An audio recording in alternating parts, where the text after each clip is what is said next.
ससुरा तू जइबू हमके भूलइबू ना जाने गोरी बोला कहिया ले अइबू।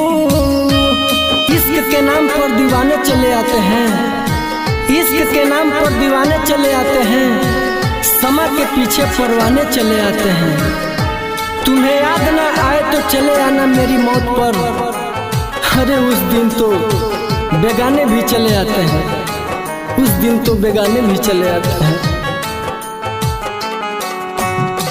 मैं हो दीरा चाली हो हमारा तू खून से, जाके ससुरा में जानू रही हो सुकून से।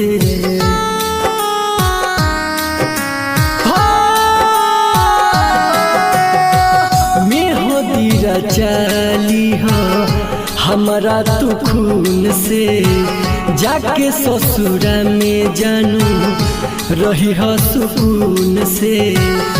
याद में तोहरे हो पसुआ बहाई, गौवा में खोजब जदी तोहके न पाई, होई जइबू नजर से दूरी। पिन्हिले शादी के जोड़ी ए गोरिया, पिन्हिले शादी के जोड़ी। तू दिल से दिल को जुदा ना करना, जरा सोच समझ कर फैसला करना। तू दिल से दिल को जुदा ना करना, जरा सोच समझ कर फैसला करना। अगर जी सकती हो तुम मेरे बिना तो बेशक मेरी मौत की दुआ करना, अरे बेशक मेरी मौत की दुआ करना। कोई सन बनवले विधाना प्यार के ही खेला, समझे न पावे शर्मा अनिल अकेला।